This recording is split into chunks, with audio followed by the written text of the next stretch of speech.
নমস্কাৰ। বজালী আধ্যাত্মিক গীতা সত্ৰৰ যুৱ সংগঠন যুৱ মিত্ৰৰ ফালৰ পৰা সকলোকে অভিনন্দন, স্বাগতম। বজালী আধ্যাত্মিক গীতা সত্ৰৰ ছত্ৰছায়াত বজালী যুৱ মিত্ৰৰ জন্ম, যুৱক যুৱতীসকলৰ সামগ্ৰিক উন্নয়ন, শিক্ষা, ড্ৰাগছমুক্ত সমাজ গঢ়া, ভক্তিমূলক আদৰ্শেৰে জীৱনৰ বাট বোলা মুখ্য উদ্দেশ্য।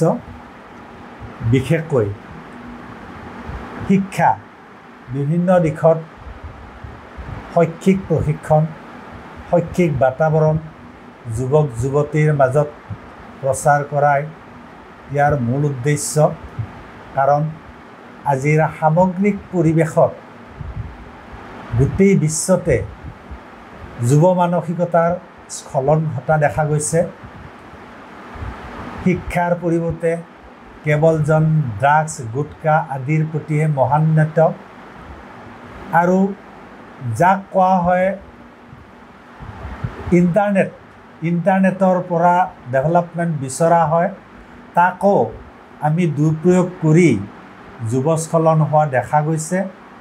এই সকলোবিলাকৰ পৰা যাতে আমাৰ যুৱক যুৱতীসকলে উভতি আহি মূল সুঁতিত বিলীন হ'ব পাৰে, তাৰ কাৰণে যুৱ মিত্ৰই বিভিন্ন সময়ত বিভিন্ন ধৰণৰ পদক্ষেপ গ্ৰহণ কৰি আছে আৰু ইয়াৰ জৰিয়তে সামগ্ৰিক বাতাবৰণ সৃষ্টি কৰাৰ কাৰণে বিভিন্ন সময়ত যুৱক যুৱতীসকলক প্ৰশিক্ষণো দি আহিছে।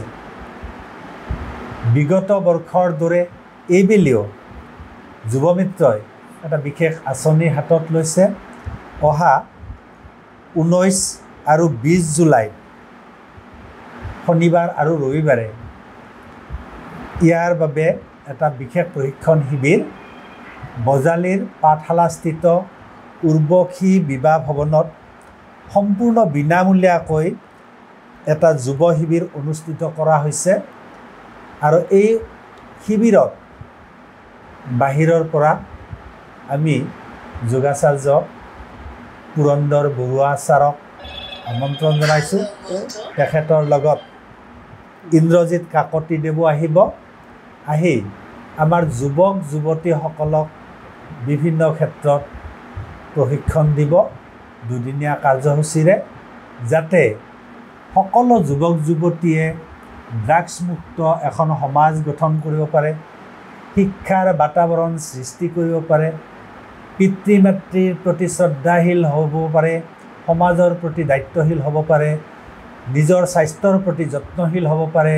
তেনেকুৱা পৰিৱেশ সৃষ্টিৰ কাৰণে দুদিনীয়াকৈ আমাৰ এই শিবিৰটো অনুষ্ঠিত কৰা হৈছে। গতিকে আমি সকলোকে তালৈ আমন্ত্ৰণ জনাইছোঁ আৰু আহক গভীৰ জীৱনবোধেৰে মূল্যৱান মানৱ জীৱনৰ মূল্যাংকন কৰোঁ, এই ধ্বনিৰে আমি সকলোকে আমন্ত্ৰণ জনাইছোঁ। ধন্যবাদ। নমস্কাৰ।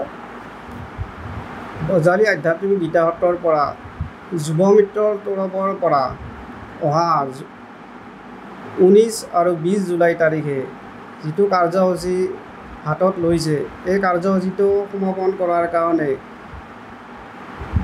সহযোগ কৰাৰ কাৰণে প্ৰতিজন ব্যক্তিকে আহ্বান জনোৱা হ'ল।